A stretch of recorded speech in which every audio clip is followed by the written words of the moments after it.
offensive for you to accuse me as a Democrat of not caring about national threats. I very much wanted to talk about those. In fact, had prepared questions in advance of this hearing about those threats, specifically about biosecurity and bioterrorism, but I don't have time to ask those questions because the threat is in the House. The threat is across the dais, and I need to ask these questions. It's my job to ask these questions of you. Because when I served in the military and I served in classified environments, had this happened to me, I would have walked my resignation in immediately. This is not okay. Communicating these sorts of things in Signal is not okay. Targets, times, those kinds of things are absolutely classified, and we all know it. I know it. These people know it. You all know it. And the fact that we're having to have these conversations now means that I can't ask the questions that I need to ask about things like bioterrorism and biosecurity.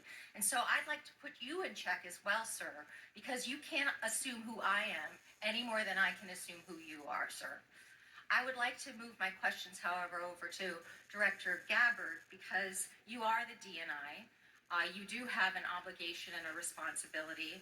I'm going to speak to you specifically about the fact that you have spent much of your 40 days talking about the importance of making sure that we don't reveal classified information, making sure that we don't leak information. You're a former battalion commander in the Army. I don't think that you would have necessarily appreciated the kind of leaking of information that I believe absolutely did happen in this Signal channel and is worthy of a further investigation.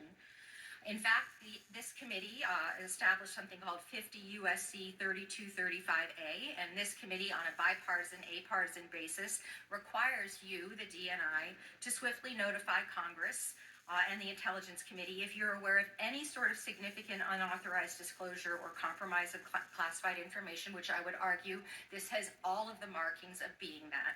And so if you, as the DNI, see such a thing anywhere within your organization's purview, you have the obligation to begin an investigation to report back to us on that. Would this seem to qualify to you as something worthy of that investigation? Thank you for your question, Congresswoman.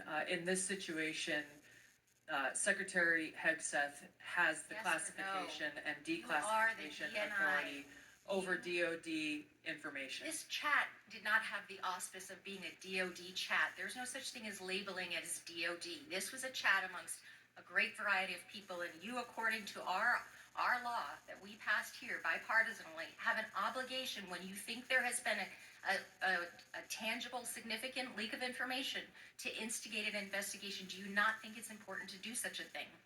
The National Security Council is investigating this inadvertent leak. And again, I point to Secretary Hegseth as having the classification. I would argue that Secretary Hegseth, if he had the dignity that he needs to have, should be walking his resignation in, because I believe that his probably is heading toward being relieved of his duty based on what I think are significant and illegal leaks, most likely. I would like it if you would please commit to this organization that you will follow the law. And I would like it if you would also investigate what is likely to be more than just this chat. Because if there's one, there's more than one. If there's smoke, there's fire. Will you please obligate yourself and your organization to that investigation? Yeah, Congresswoman, yes, I will follow the law.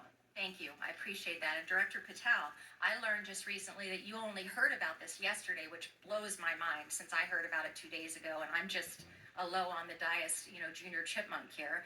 Did you really only hear about this yesterday?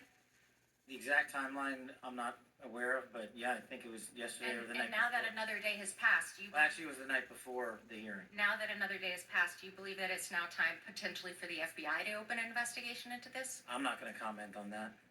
Because you're the director of the FBI, you don't believe it's appropriate to comment on that? Because there's a process in place, there's an ongoing litigation, and the National Security Council is reviewing this matter. And I'm not going to discuss any open or closed investigations. That ongoing investigation, literally, the lawsuit happened today or yesterday afternoon, and the idea that you don't have an opinion on this at this point is frustrating to me. No, it's not. I'm not going to prejudge any matters, and the men and women of the FBI will call the balls and strikes. Reclaiming my time, not sir. you. Sir, Mr. Chairman, I'd like to have... Gentleman's recognized.